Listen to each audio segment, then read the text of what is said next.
میں جلدی سے اصل بات کی طرف آتا ہوں کہ بھائی صرف ایمان کافی نہیں ہے، وہ کیفیات بنانا ضروری ہیں. تبھی تو قرآن کہتا ہے اذا تلیت علیہم آیاتہ، ایمان والے وہ ہیں جب ان کے سامنے ہماری آیات تلاوت کی جاتی ہیں، وجلت قلوبہم، ان کے دل دہل جاتے ہیں.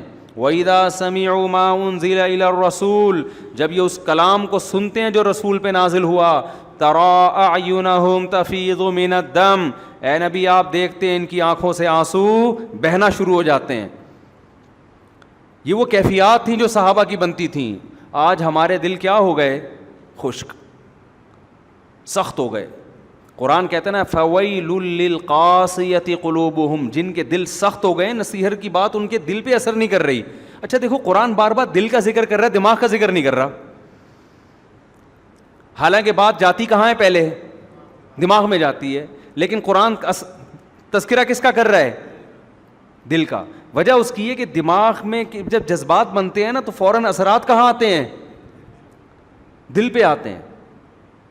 آپ کی بیوی آپ سے کہے نا مجھے آپ سے محبت ہے، آپ کو اگر بیوی سے عشق ہوگا، ایک دم آپ کے دل کی دھڑکن، کوئی اجنبی لڑکی آپ سے اگر کہے کہ مجھے آپ سے بہت محبت ہے، کسی کنوارے چھڑے چھاٹ سے کہے، دل ایک دم کنٹرول سے باہر ہو جائے گا نا، یوں یوں یوں جا رہا ہے، اس کو قابو میں رکھنا مشکل ہو جائے گا، اٹیک نہ ہو جائے، اچھل اچھل کے آئے گا.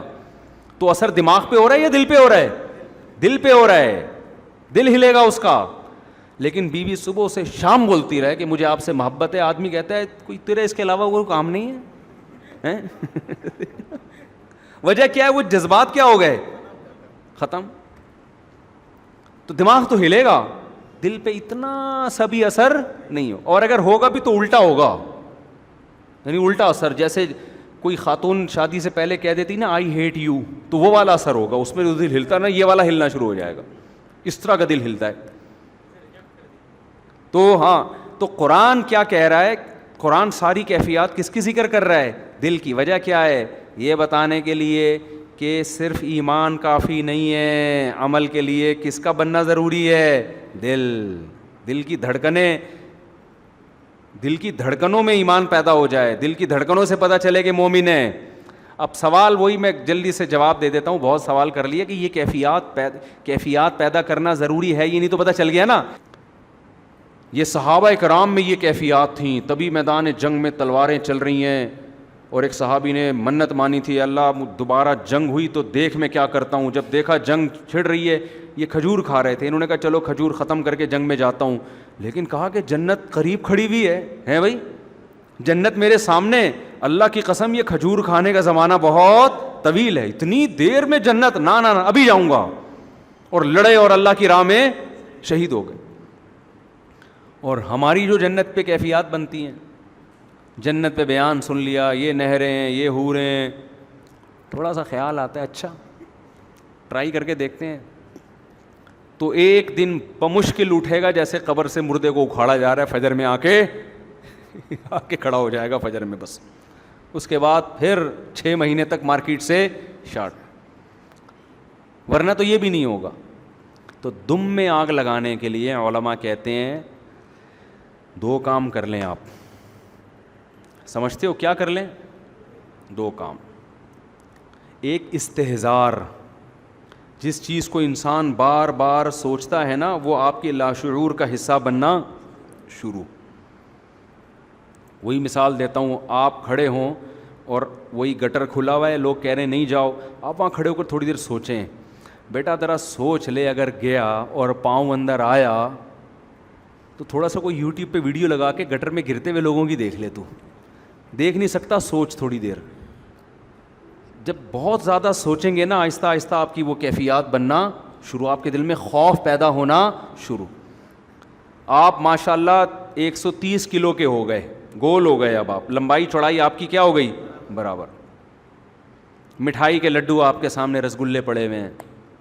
کسی نے کہا یہ رسگلے، دوسرے نے کہا بھائی تو اپنا موٹاپا دیکھ، شوگر ہو سکتی ہے، بلڈ پریشر ہو سکتا ہے. آپ نے کہا بے یار وہ دیکھا جائے گا، ابھی تو کھاؤ. لیکن کھانے سے پہلے استحضار کریں. آپ 2-4 اپنے پرانے دوستوں کو ہسپتالوں میں دیکھیں جا کے، یا تصور کریں یار اس دن فلاں کا انتقال ہوا تھا، ایسے یوں پڑا ہوا تھا، ہیں بھائی تختے پہ، ایسا ہی ہوگا نا، ایسے تختے پہ پڑا ہوا تھا، اچھا بھلا ہٹا کٹا تھا، اس دن فلاں کو برین ہیمریج ہوا تھا، اب وہ تھا، اب ہے، بولو، اس کا جنازہ اتار رہے تھے ہم قبر میں. جب یہ سوچنا شروع کریں گے نا تو وہ لڈو میں آپ کو وہ لڈو زہر لگنا شروع ہو جائیں گے، آپ کو اس میں سانپ کے پھن نظر آئیں گے. سمجھ رہے ہو کہ نہیں سمجھ رہے؟ سانپ کے پھن نظر آئیں گے اس کے اندر. آپ اگر جتنا سوچو گے اتنا وہ زہر لگے گا آپ کو، اتنا زہر لگے گا. تو مریضوں کا جب انسان سوچتا ہے نا بھائی وہ بھی ان کے ساتھ یہ ہو گیا، ان کے ساتھ، جب سوچتا ہی نہیں ہے تو پھر پھوڑتا چلا جائے گا. یقین تو ہے کہ ایسا ہوگا لیکن استحضار نہیں ہے، اس کو کہتے ہیں استحضار. استحضار کا مطلب حاضر کرنا کسی چیز کو، دماغ میں لائیں اس کو.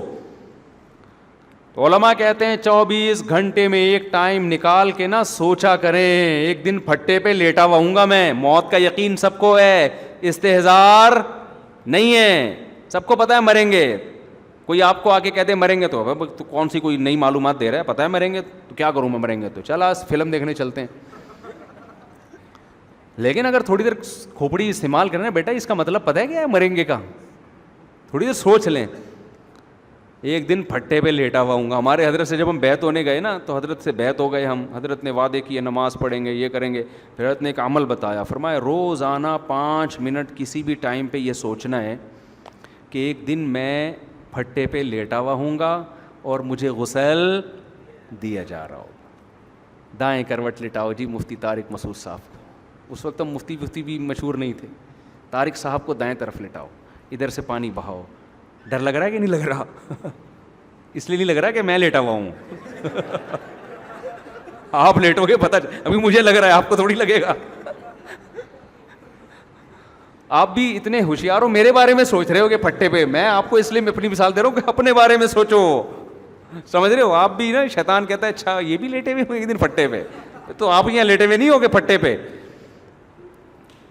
تو سوچو اپنے بارے میں. کسی کا نام سعید ہے، کسی کا نام وسیم ہے، وہ سوچے وسیم تو ایک دن کہاں ہوگا.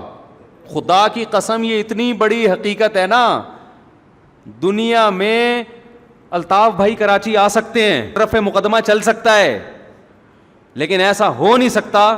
یہ پاکستان میں مہنگائی ختم ہو سکتی ہے، کشمیر آزاد ہو سکتا ہے، یہ سب ممکن ہے. ایسا ہو نہیں سکتا کہ آپ پھٹے پہ نہ لیٹیں.